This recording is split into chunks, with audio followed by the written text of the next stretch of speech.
5 seconds to go. Mr. Deputy Chairman Sir, the Honorable Minister of Trade and Commerce has made a statement yesterday on the 9th Ministerial Conference of the WTO at Bali. Before I come to the specific clarifications and queries, I wish to make just a brief point on the manner in which the old adverse agenda of the WTO against developing countries seems to have come back.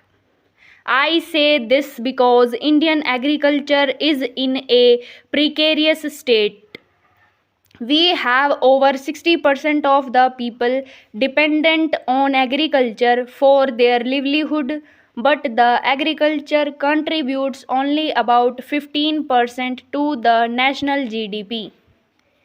Compared to the services sector and the manufacturing sector, our agricultural sector is highly vulnerable, and therefore the national concern for agriculture is legitimate. As far as the global distortions and agricultural trade are concerned, these global distortions have never been because of any lack of market access by the developing countries.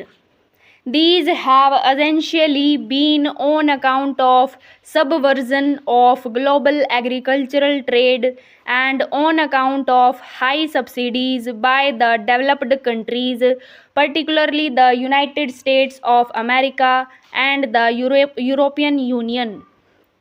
Sir, the original agreement on agriculture, which was entered into in 1994 itself, is loaded against the developing countries.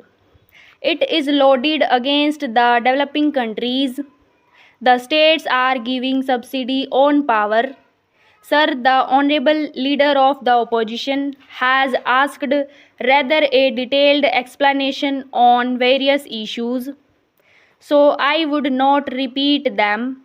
But, sir, in a nutshell, I just want to say that the backdrop in which we are discussing this is clearly to be understood, that is, crisis of Indian agriculture and the agrarian distress that we are currently facing, which is leading to unabated continuous of distress suicides by our farmers. Therefore, this acquires certain importance which is enlarged more than what it is in normal circumstances.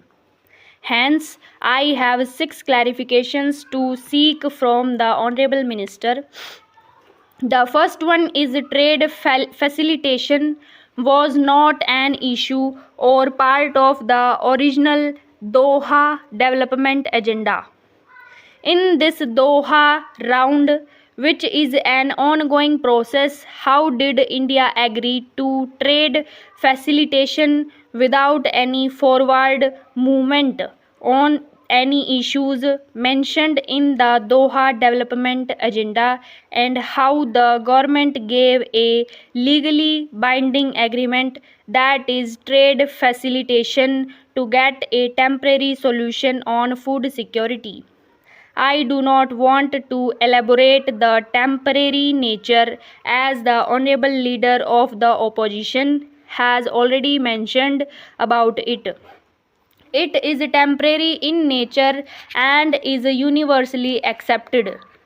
Now my first query is, have you given a legally binding agreement in order to get a temporary solution?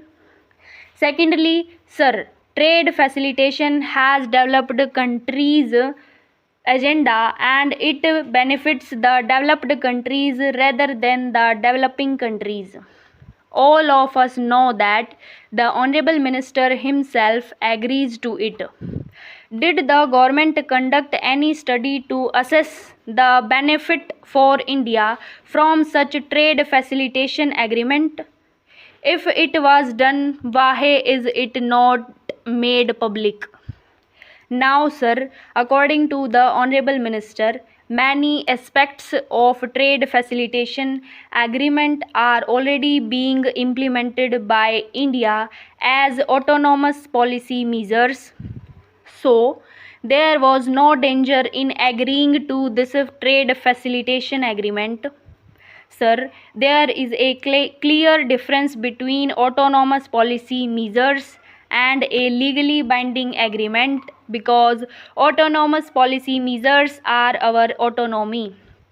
We can withdraw them, we can change them whenever we want, or we can amend them.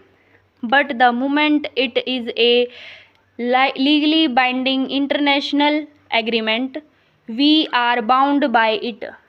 So, through this agreement, India has legally locked its policy measures and submitted itself to the WTO's disputes settlement mechanism. That is how I read it. In other words, if we ourselves are implementing these measures, why do we need a legally binding agreement which will bind us in future and open to disputes mechanism? I want to know as to how is the government going to implement this trade facilitation agreement. What is the cost of its implementations? If you are going to meet this implementation cost through flow of foreign funds, then you are opening up to FDI and your entire services sector.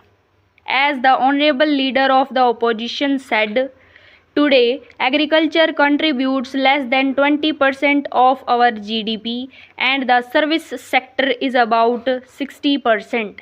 So, if you want foreign funding, it has to come from nowhere else but from services, in which case we are just making our economy much more vulnerable.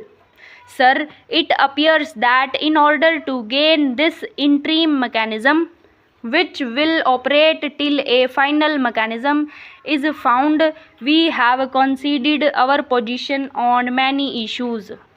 We have heard that finally mechanism may be 4 years down the line.